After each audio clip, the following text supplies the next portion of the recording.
What's up, cyberspace cadets? That's right. It's Thursday, and you know what that means.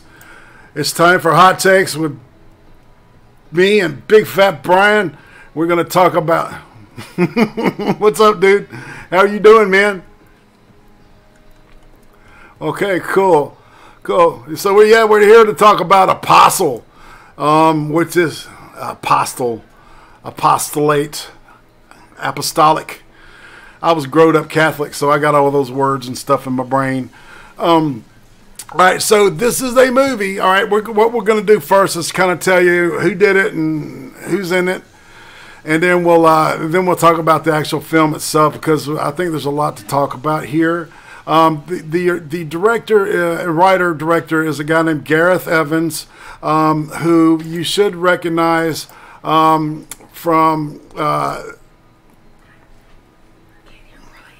What? Can't hear Brian. All right, they're saying they can't hear you, Brian. Oh, fuck. All right, hold on a second. Yeah, I can hear you fine, man.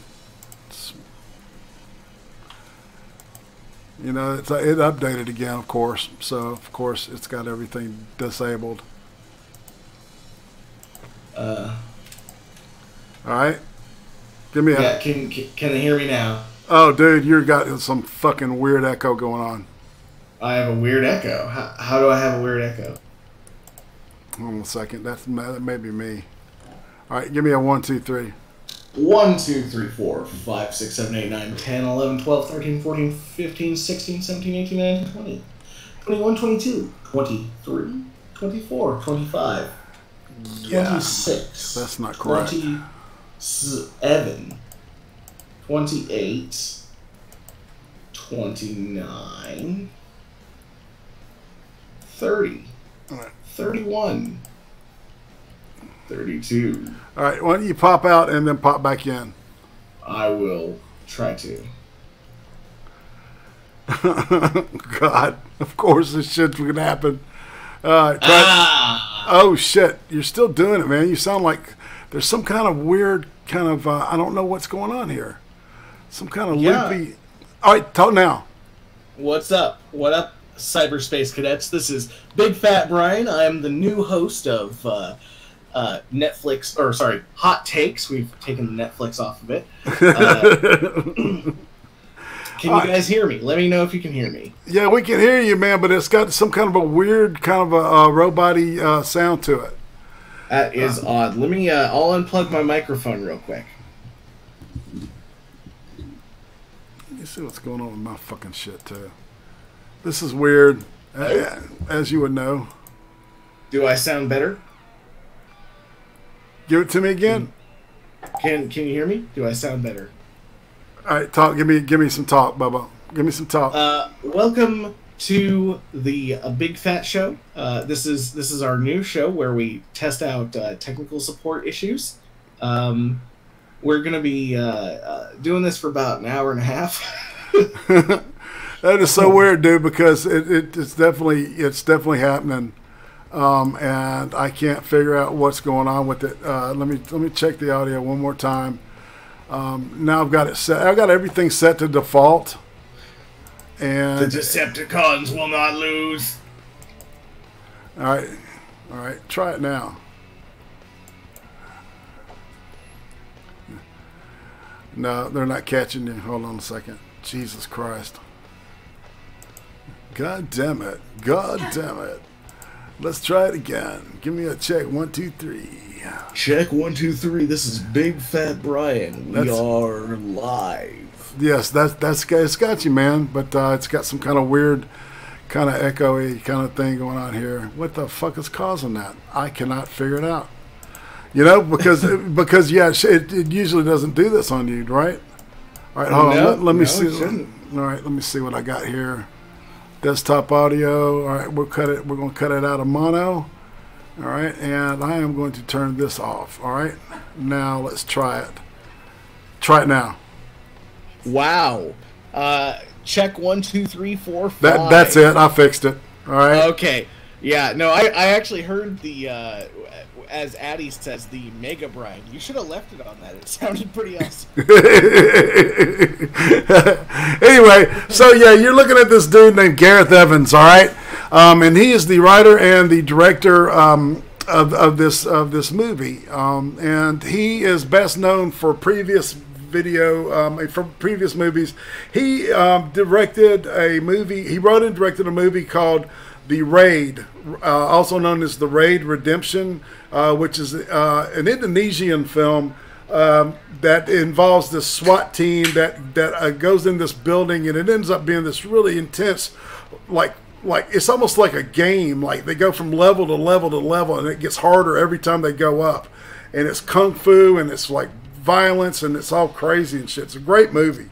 I mean, it is just fucked up. And then in VHS 2, he did the cult segment. Do you remember that, Brian? Oh, really? Yeah. The Indonesian death cult. That was really cool. That's why VHS 2 was better than VHS 1. Exactly, man. That was fucking the best part out of that whole movie, in my opinion. And it had Adam Wingard, with the chick with the eye and things. There was a nice booby flash there. And then he did the Raid 2, and now he's currently working on a Raid remake, and also he's supposedly going to direct the Deathstroke movie. The Deathstroke or Death? The Deathstroke, as in DC Comics Deathstroke. I don't even know what that is. Is Deathstroke like does what's his power? Does he stand there and go? And then No. He's like the Punisher, but he's like one eye, and he's just trained. He's a trained assassin. He's like the Punisher, but he gets paid for killing people. But the Punisher kills people. Yeah, I know. But wouldn't you rather get paid? I guess. You know what I'm saying? If you're going to kill people, you might as well fucking get paid for it. Fuck, I'm an assassin class hero. I hate hero. I'm sorry. Hero movies have become the new bane of my existence. They're as bad as anime now. All right, we'll move on and say, this movie also stars a guy named Dan Stevens. This dude right here, who's a strapping young lad, and you might know him from Legion, where he plays the main character Legion, which is also a comic book film, in case you didn't know that. It's based on Chris Claremont and Bill Sinkovich's character Legion, which is a Omega level mutant with dissociative identity disorder, and it's because if he merges into one, he'll realize that he does have the power of God. And I think that that there was when Apocalypse that fragmented his personality to keep him from being the most powerful mutant alive. I don't know. I do know that Legion is one of the only comic book / series that has been adapted for TV that I like. Oh my God, it's great, isn't it, man? It is. And he is so good. And the first season is fantastic, and the second season is a little more. You have to pay a little bit more attention. So I recommend multiple scenes of it. I recommend multiple scenes of both seasons of this, as a matter of fact. This is some good shit. And then another main player in this is a guy named Michael Sheen, and you'll recognize him from Masters of Sex. If you're a premium holic type, also was in the Twilight movies. And he was the wolf guy in the first Underworld movie with Kate Beckinsale.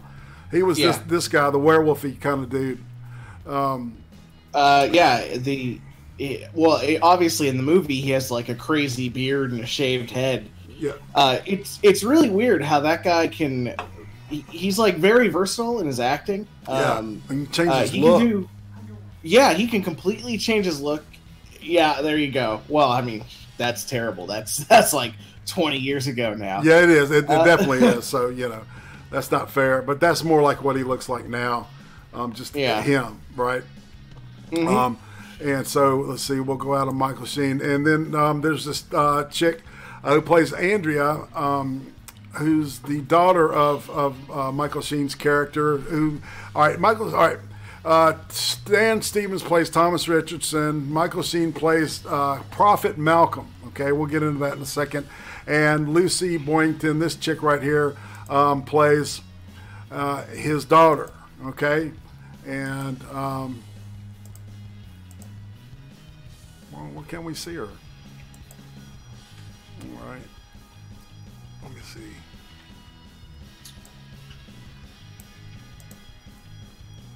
Right. Kate Beckinsale was one of the hottest IMO Hannibal O'Neill. Yeah, O'Neill.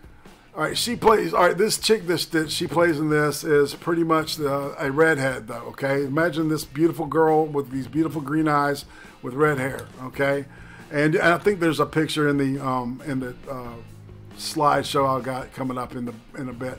And then of course Kristen Forsyth, she plays Fionn. Which is Ffion. I don't know why, but Fionn, and she's a very, very beautiful young lady. She's like this, the young, just turned of age to bear children, and she's in love with the character. Her character's Fionn. She's in love with this guy named Jeremy, and her father is played by this guy. Let's make sure we got everything. Her love is Boat Boy, by the way. Yeah, if you've seen the movie. Yeah, it's this kid right here. His name is Bill Milner. All right, and he even looks like he's from something out of the 19th century. Her father, all right, is played by this guy. His name is Mark Lewis Jones. And he has been in all kinds of shit for the past 30 years. He's just one of those actors that's been in everything from Game of Thrones to Star Wars, usually playing secondary parts. But I think in this movie, he stole the show. I mean, he's just fucking incredible. Especially in the last, I guess the third act of the movie. When he just goes crazy, and we'll get into this in a second. All right. Oh yeah. All right. Yeah, he definitely does. Oh my God, he was really, really the shining star of this thing, I thought. And then this kid, all right, Bill Miller played the kid, and then I didn't get a picture of Ellen Reese. But she plays Thomas Richardson, the guy that Dan Stevens plays. She's his sister. And yeah, but she doesn't really have a huge role in the entire movie. Not really at all. Yeah. I mean, and it just doesn't make sense. She maybe is in the movie for maybe about 4 minutes total. Out of solid 2 hours. At the end, 1 minute in the beginning. Yeah, and I have a solid 2 hour movie. I mean, this movie's 2 hours, and it goes by like it's less. It did for me, at least. It went by really fast. And that's, to me, is a sign of a good movie. Is like it's going so fast, you lose time because you're into just the look of it, man. All right, here's some shit I want to talk about before we get into the story. Is that the cinematography is incredible. The whole, it supposedly takes place. I've seen 1905 and 1908, so I'm going to cut it in half and say this takes place in 1907. Okay. Well, actually, I'm looking right at the description on Netflix, and it says 1905. Right. I had read in another thing where it said 1908. So I did some. This movie, I saw it last week, and when we were kind of wavering on doing the 22 July. This came to my mind because I wanted to see this movie again because there's just so much in it, and unlike these other movies where there's so much stuff, they lose they lose all the pieces at the end and it just falls apart. There's a couple of things that kind of go on unexplained, but really this thing completes a loop for me, man, and the story makes sense.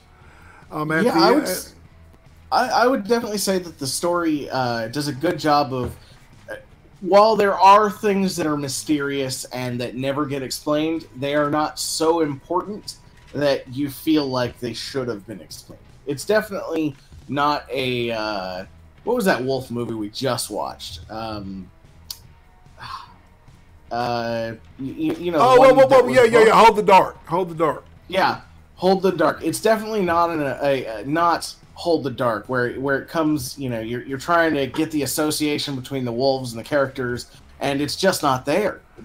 This, on the other hand, the association to like darker forces, quote unquote, before we go into the story, is very much so there, and they explain enough of it that it really, like, I would probably, I just finished this right before the live stream, and I would say that I need to watch it again.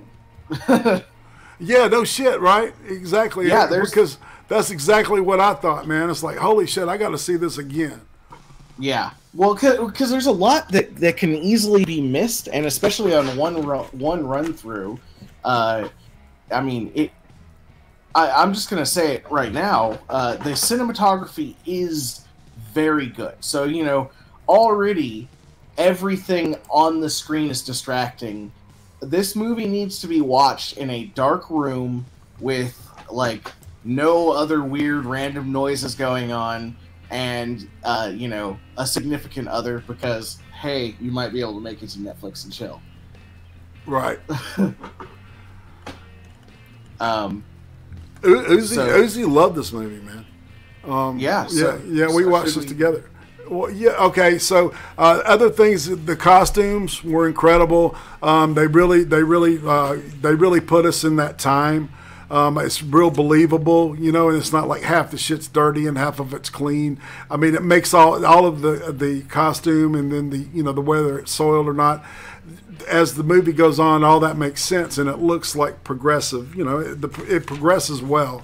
And soundtrack was really unique. It was real minimal. It's like for the first half of the movie, it's almost like this what do I want to say, like a primordial kind of like vocal stuff, like and then it gets into this weird like violin shit in the second half of the movie, and it's just like, and it fits perfectly. So they take music and they use it, and then they don't use it, and then they bring it back, and then they tweak it, man. So the music really, that's something I always go ahead.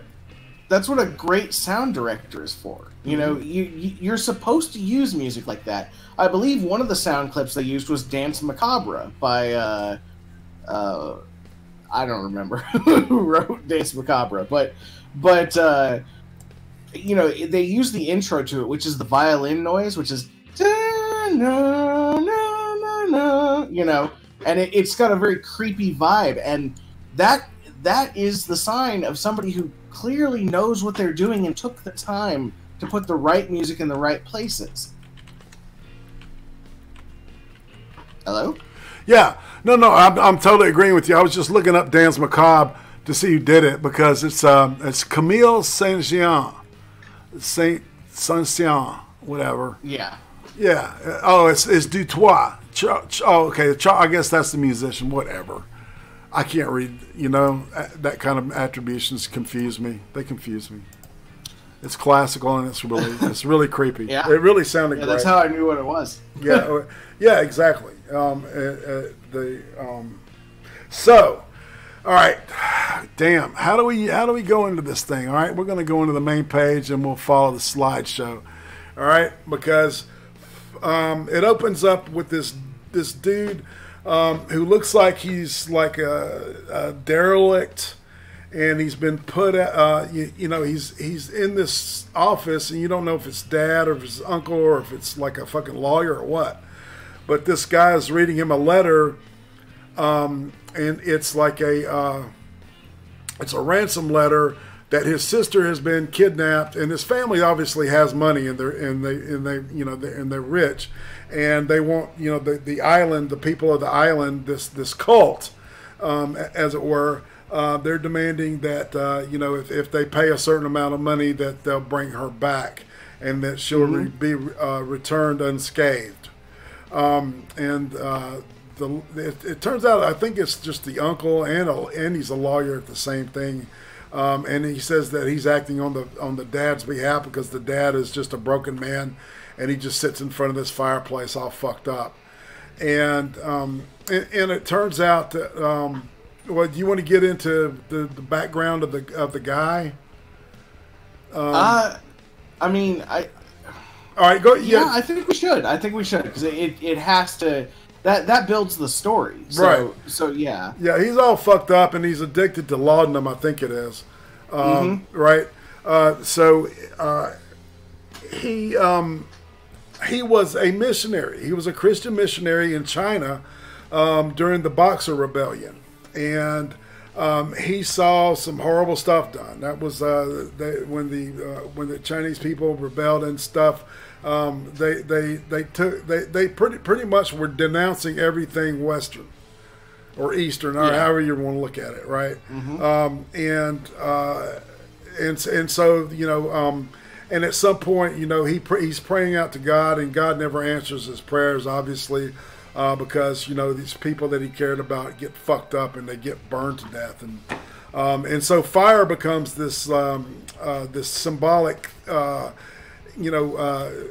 foundation that we see, for his character to begin with. So he as a broken man, the only way he feels he can restore his honor is to save his sister. I guess. Because fire and blood, that is. Yeah, exactly. Sounds makes sense. It's a symbolism for also his sister and the sort of the sacredness of human life. Exactly. So he decides to fake his identity and pretend like he wants to join this cult.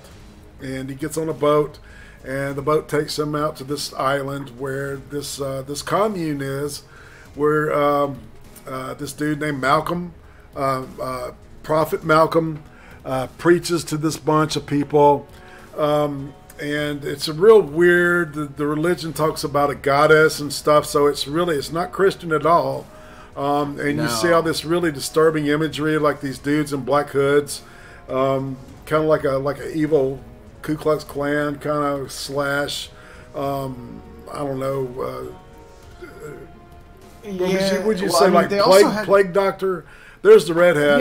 Yeah, plague doctor would be a good analogy. Yeah, exactly. So it's creepy imagery like that. And he's, of course, at some point, he goes out and smokes a cigarette, and while he goes out and smokes a cigarette, he catches the girl and the boy. They were screwing, and evidently they've been screwing a lot because she gets pregnant. But what he was doing was he was trying to map out the place, the commune, to try to figure out where they're keeping his sister. So he can rescue her. His deal is that if I rescue my sister, I can redeem myself, right? Yep. And real quick before we go any further, we have Bloodletter 87 in the chat. Yeah, that might be a new viewer. What's going on? Greetings, Bloodletter. You could make it. Also, what up, Ortez 805? How you all doing? Say hey to Enzo, brother. Pet that dog. Right? Yeah, man. Enzo. Now I see Ortiz, I think of his dog Enzo. He's a great guy. And are you Johnny Two Times now from Goodfellas? Because you're saying everything twice. Maybe. I guess I was tired. Like 3 hours. I guess I was tired.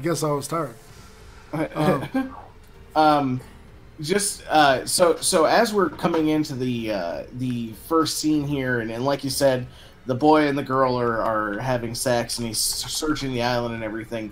One thing you really do notice about the entire thing is that all of the houses look dilapidated. They look, like sort of covered in filth almost. Not overly, but definitely, it definitely doesn't look clean.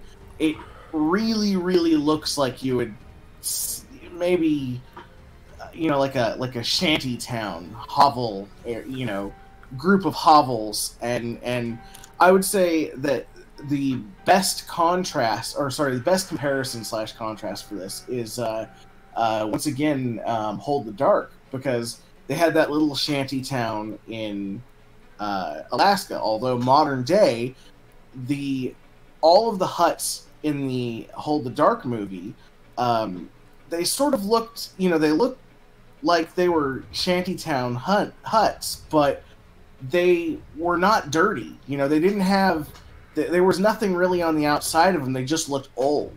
Right. And they did a really great job of making things look dilapidated here, making them look dirty, making it look very authentic. The people's clothes, they weren't all completely clean. They had the authentic dusters on that were made out of black leather. Everything about how they put this movie together, right when you come in that first scene, says this is going to be a little bit creepy. Yeah, and so what we find out later is that it seems like that the island and the goddess seems to have to be like running out of juice, for lack of a better term, right? Because at one point when the cult was young, and it was real productive. The yield was high. All the animals that were born were healthy, and and they were able to sustain themselves off the land, right? Yep. And now the crops won't grow and the animals won't breed. And anything that comes out of a womb is a monstrosity. A monstrosity meant for only the pan. So all right. So our guy,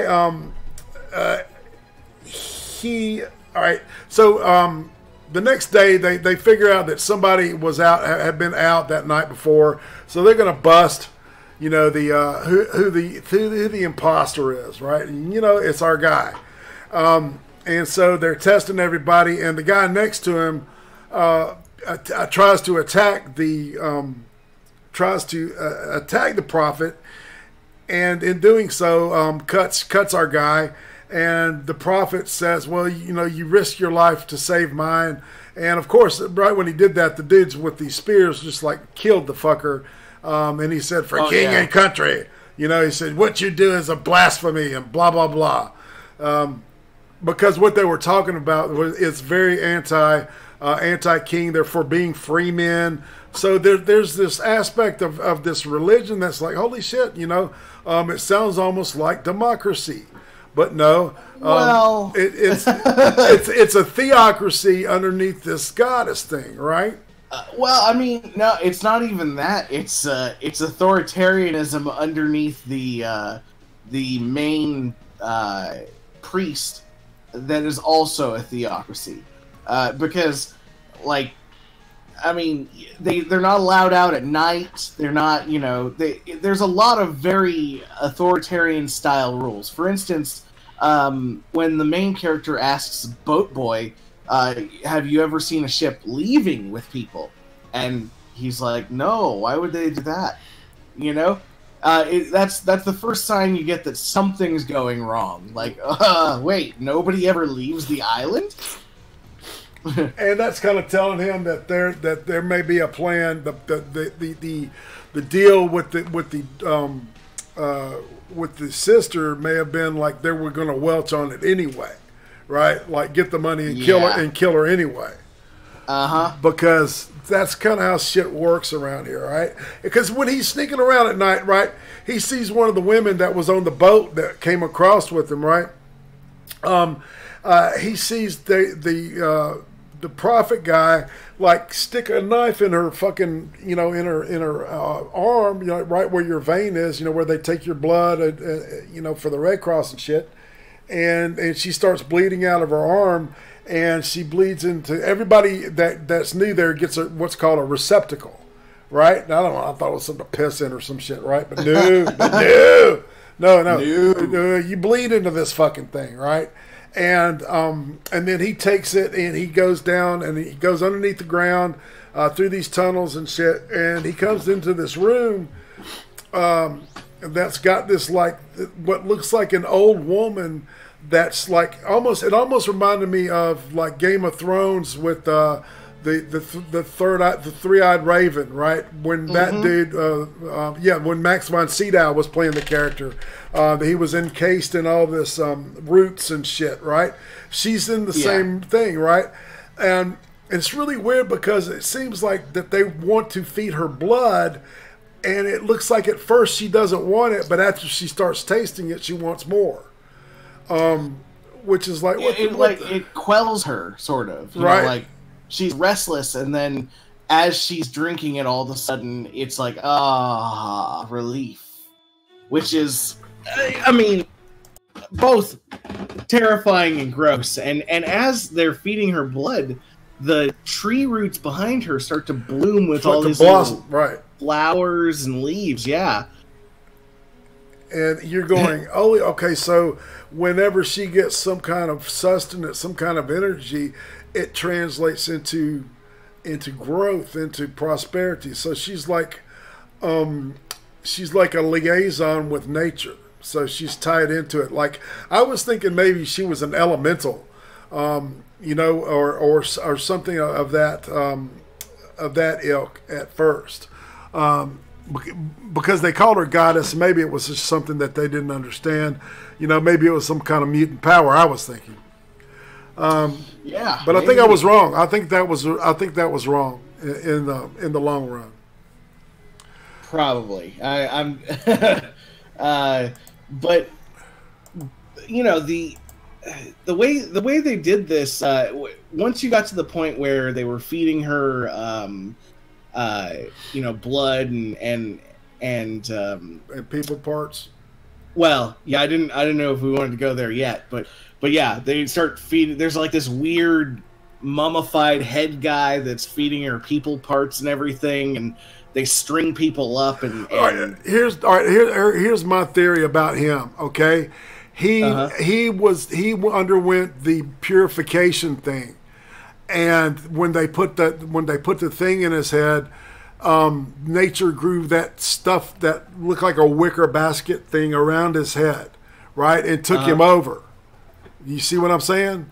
Yeah. Yeah, and so his job is to like grind dead people up or living, depending on depending on the situation, and feed them to this old woman that's evidently got some kind of elemental power that she is. You know, when she's satiated and she's happy and she's full, good things happen, right? But still, that there's lambs that are stillborn or that are born with their fucking, you know, spines fucked up, and so obviously this whatever's happening is not working, and shit. I mean, it really. So when they are feeding her and everything, though, right? You really got, if you've ever seen the movie Witch, or some people say Vitch because it's got two V's for a W. Yeah. That's where you really got the feeling that that, you know, these two movies are sort of alike, because it has the same thing, you know, with the imagery and the music and the there's a lot of I don't want to say silence, but parts where they intentionally stay quiet that gives it a creepy feel, right? You know, and so far the biggest comparison that I've heard from people has been between this movie and Witch, and I would say that since I've seen both, that out of the two, this is the better one, and that while both are good, that you know, this one does a better job of being creepy and then also just flat out gruesome. Yeah, exactly. And I think that and also I would say that there's a definite nod to the Wicker Man Oh yeah. You know, there's a love letter there. You know, it's really weird, Brian, because I have seen this is like the third. You know, A Dark Song is one of them, and then Hereditary, which we haven't seen yet or talked about here, but I saw it. And this movie, it seems like that there's this like school of horror movie directors that are really, really highly influenced by that movie. And I read an interview with Evans, and he said that another movie that influenced him was called Ken Russell's The Devils. Yeah, man, which is a fucked up movie from the 70s starring Oliver Reed. And I highly recommend that. We're not going to get into that too much, but it's about witch trials in the 1700s in Great Britain. Witchfinder General, which starred Vincent Price as Matthew Hopkins. That's another movie that he said that he had watched. He said he watched a bunch of those old Hammer movies to try to get a feel for how to do this, right? And I definitely say he hit it out of the park, man. Just because Hammer movies, they're not the greatest cinematography, but the atmosphere is just incredible and always palpable. Just like in this movie, man, the atmosphere is fucking just creepy, man. Yeah, you can feel it. That's why I suggested turning the lights off. Yes, you really absolutely. Get pulled into the movie. If you've got no other distraction around, then the like I said, the music, the acting, because the acting was spectacular in this movie. You know, I would love to see more acting like this. This would be a direct example of what I would like to see. Yeah, no shit. Especially the dude that just kind of like says, "Fuck this shit, I'm taking over," because he wigs out. He finds out his daughter's pregnant, and he says no because he had seen these these deformed fucking creatures being born and stuff. He said that baby's gonna be a monster, and so he ends up he ends up fucking just cutting it out of her and killing her in the process. And then the boyfriend runs in and finds it, and he tries to kill him with a straight razor. And then the dude runs out, and like he's been the number 2 guy to the prophet anyway. And he says, this dude killed my daughter, my baby. This motherfucker, go get him. And so he casts him, and he gets caught. And then they do that ritual, the purification ritual, which is the fucking most insane thing. If you keep seeing a scene that comes up and it has a screw-looking thing with like a round thing with teeth in it that's right up on a dude's head, that's it. It's an old-fashioned circular saw. Yeah, right. It's to cut like holes for doorknobs. Yeah. Right, exactly. That's exactly what it was used for. And it fits. This is what I'm talking about right here. When you see this and you hear my voice, that is the thing that he starts doing into this guy's head, and eventually he goes all the way and then pulls out, and then he puts a rose petal in the guy's head, and that's supposed to purify him. And in retrospect, when I see the guy with the basket hat, I think that's what his transition was supposed to be. If the goddess had been strong enough, and benevolent enough with this group of people, I think that at this point that she wants some kind of release, because the people have instead of loving her and giving her all what she wanted instead of what they thought she needed, they enslaved her and made her work for them, right? Well, see, I thought that she was a witch. That's why I got the feeling of witch from it. I thought that mostly, I mean, because everything that happens around her, I mean, it all seems to have some massive drawback. So if you were, like, let's say an elemental mage, not that they exist, right? Right. But, you would be just dealing with fire, ice, or, something like that, water. but it seems like she holds sway over life and death, and every time she does, it costs her a little more. So that's why I got the idea that she was a witch, sort of. Right. You know? Right. Yeah, and I think that they leave that vague on purpose. So for like conversation like what we're having right now. Oh yeah. The director, sometimes, man, I wish these people would not just go into making like quote art and just make a fucking good movie, right? And quit, quit trying to make these like fucking statements about politics or about you know what I'm saying, about relying or destroying or shitting on Mother Nature. Some kind of political statement based on fucking global climate change or any of that shit, right? And that's why I want to look at this movie with that kind of thing in mind. You know what I'm saying? Yeah. Because it just makes sense to me. Well, I didn't really get too much of the whole climate change thing or anything. No. I'm just saying. I hope that that's not like kind of like a theme that this guy's going for, some kind of political comment or anything. Because I think that this story leaves enough for whatever you want to take out of it. You can, right? Instead of leaving you confused, right? Instead of leaving you all fucked up and confused like the Wolf movie, like Hold the Dark. This movie says, okay, here's all the pieces, man. What do you think's going on here? All right? Yeah, it does. Because it's of what happens at the end, right?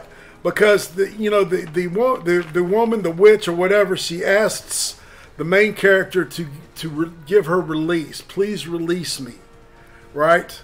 Yes. Please free me, and he does by setting her on fire. And as she goes up, the whole village goes and starts catching on fire. So evidently, all of this shit's connected to her. All of that was created by her.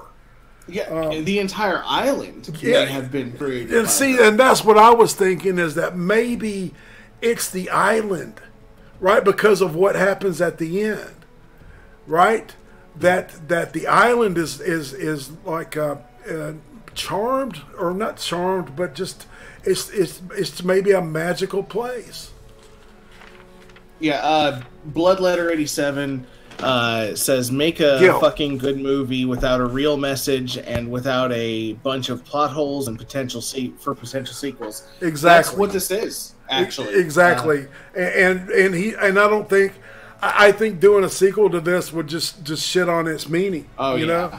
There'd be no point. Yeah, because I left this movie going, hell yes. Finally, man, a solid work that I can look at and say, man, this is what a good movie should do for me. It should freak me out, and it should take me out of my head and and everything that's going on in my life and all the bullshit that's going on around me, and just take me to this other place in this other time, and just tell me this fucking story that makes me go, holy shit. Wow. And that's man, and this one pays off. I'm so glad you like this, because I was wondering, I said, man, is he gonna like this or not? And I was crossing my fingers, because I after last week, and go ahead. Yeah, having to switch movies, that was just so can I do a little 5-minute? Yeah, man. Please do. 22 July. Yeah. Okay, 22 July, which is the movie that we were supposed to be doing this week, is a movie based off the Anders Breivik mass murder. But the way the trailer shows it on Netflix, is that he's running around shooting people, and he's taking a boat to get to the island, and all that. And they've got the whole, the explosion from the initial attack and everything. And then you watch the movie, and that's the first 5 minutes of the movie.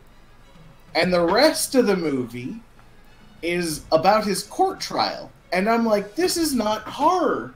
What the fuck? what the fuck? You know, like, Right. why? Why did the trailer make it seem like that? That's why I'm like, Irate, we gotta talk. We gotta switch the movie because this isn't a horror movie. Well, I'm so glad that that you did that, man, because I was wanting to do this all along. Because I had seen it. I had seen it like that Tuesday, right? And so this movie had been in my head, and I'm like going, because I had forgotten that we had decided on July 22 until Wednesday when I saw it on the board, right? And I said, fuck.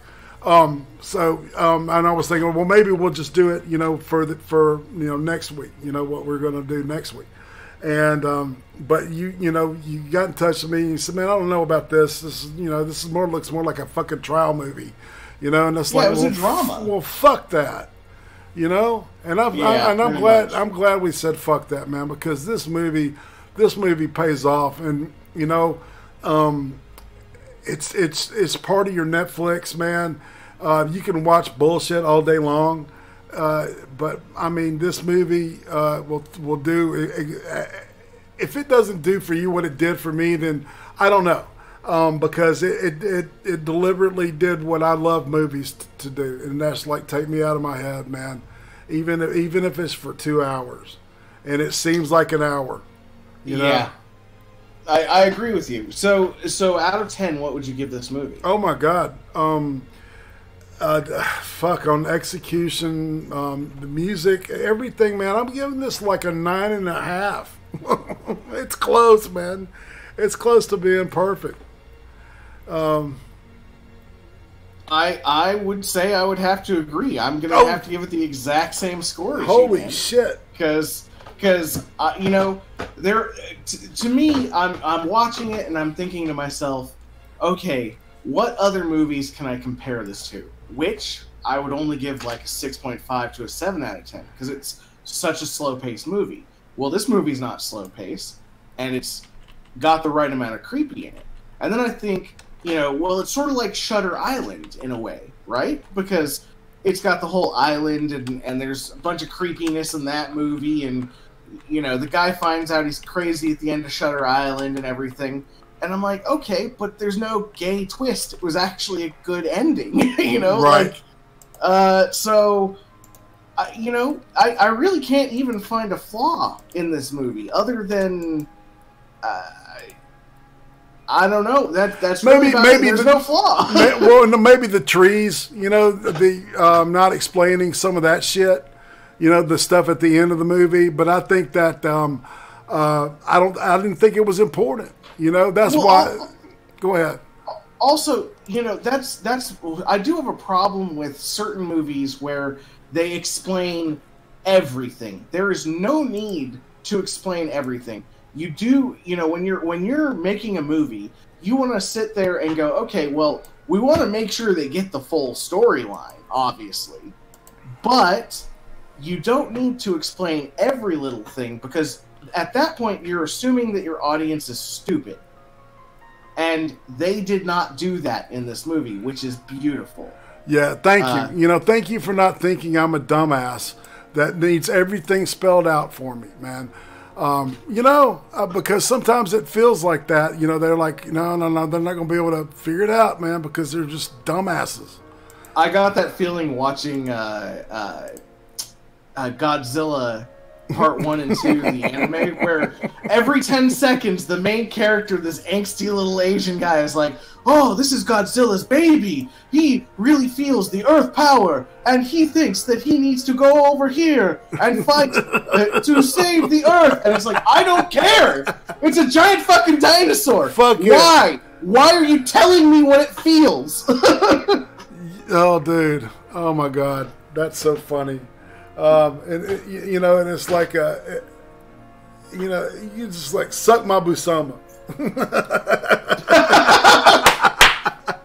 Full circle, man. Full circle. Dude, the audience doesn't know what we're talking about, but dude, that's gonna be our new saying, man. Suck my busama. Why don't you tell them about what you were creating? As a matter of fact, if you go to the description part, there's a TeePublic link, and if you'll see on my page, There are 2 shirts you can get right now, right this very minute, and they're at a 30% discount, even. All right, and it's just first one is a hot takes, and it gives all the genres that we like to cover, and then it says reviews with both Maya and Brian's avatar pictures, and the second one is just hot takes with me and Brian's gorgeous mugs on there. So you have your choice, and I think I've got the third one coming down the hatch. Suck my busoma. Hannibal O'Neill, I disagree. Godzilla is a lizard. You're absolutely right. He's not just a dinosaur. He's a lizard. It doesn't fucking matter because Mechagodzilla is a city. Explain that shit. I'm sorry. That's true. That is true. You have a point there. Mechagodzilla is literally a city. That's so gay. Explain that shit. Tell me what it's thinking. Tell me what it's feeling. Can we not watch part 3? I think, you know what, man, we may have to like fucking skip that shit. I don't know, man. Oh my god. Maybe we can find a couple clips that are, you know, like beyond the copyright and just make random voices while it's going off. You know? That'd be more entertaining. Suck my busoma.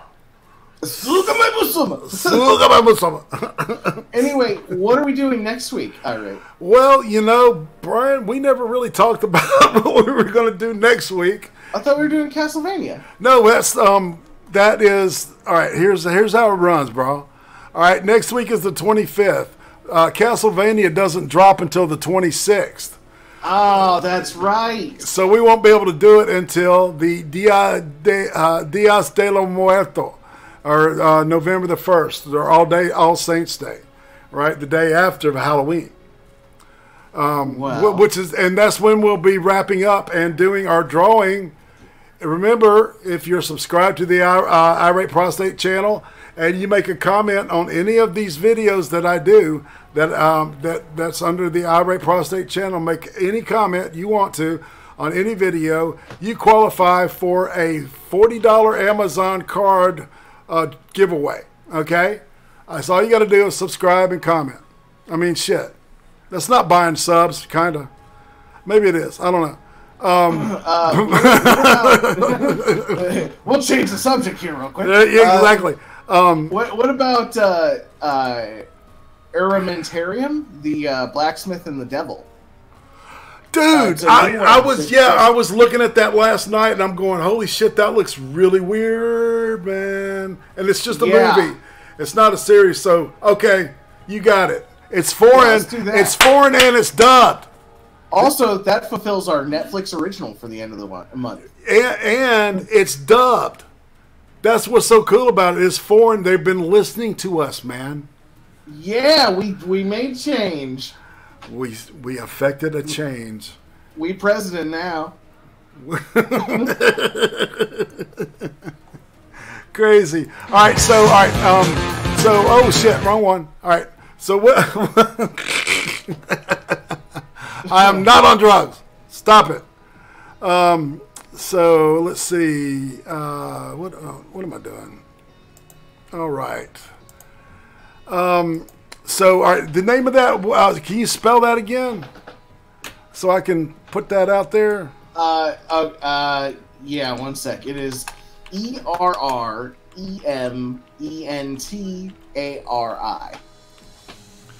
ERREM. Sorry, ERREMENT. ENT, okay. Yeah, ARI. Aramentare, the blacksmith and the devil.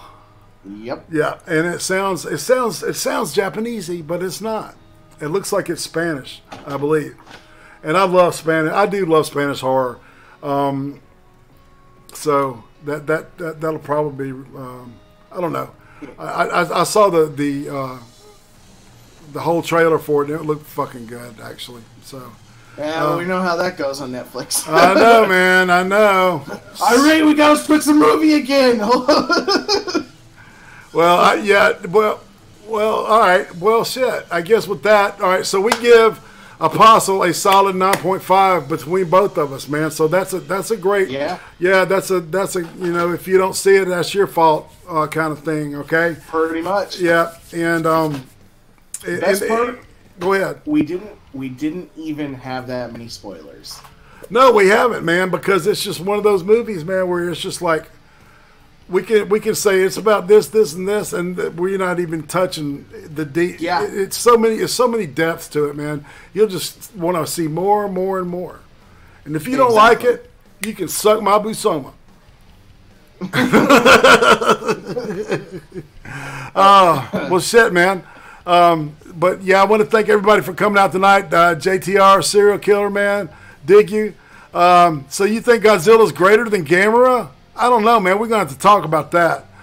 All right. Stanley Kubrick is greater than Martin Scorsese. Yeah, I kind of agree with that. Yeah, I agree with that too. Yeah, that's not even close. Hannibal O'Neill, I always dig your input. Bloodletter 87, Gil, welcome aboard. If you liked it, sub up, man, and you'll dig this ride on a weekly basis. Tomorrow night, as a matter of fact, I'm doing, of course, Cream Stream, and the guest is going to be a social wreck. And when we end, I'm going to send you to Social Rec's channel because he is putting on a new show or series, and it's called Hip Content. And so I told him when this was over that we would go ahead and send everybody that way.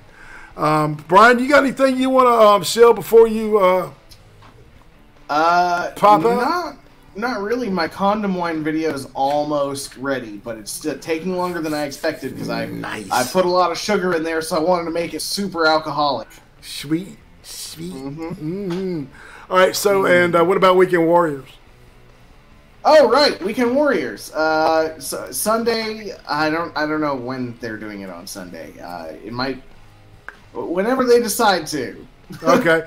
Well, Sunday. Speaking of Sunday, at 4 Eastern, 3 Central, and 1 Pacific, I will be interviewing Blind Press. That's right, the one and only Blind Press. So, and on that note, I think everybody, hell, it's the top of the hour. Go check out Social Rec's show and enjoy it. He's a great guy. He's been around forever, and he knows YouTube like the back of his hand. Yeah, he does. He does. So you're interviewing him, right? Well, he's going to be on. He's going to be on the Cream Stream. We're going to be hanging out, talking, and laughing at shit too. Okay, fair enough. So yeah, interview with Blind Press on Sunday though. But yeah, of course. If you saw the deal last week with Sophane, that's kind of the way that we're going to try to look at it doing stuff in the future anyway. But yeah, go ahead. Hannibal O'Neill in the chat. What percentage is your homemade BFB? It's between 7 and 10%. I don't know for sure until I get my last measurement. Ooh. Yeah. So we'll see how well it worked. If it didn't work that well, it's going to be 7%. If it worked really well, it'll be 10%. For the normies, what's the average wine go? Wine is between like 10% and 16% on average, but this would be more so compared to like a malt liquor. So that's pretty average for malt liquor. And then a beer is about 4% to 7% or so. I got it.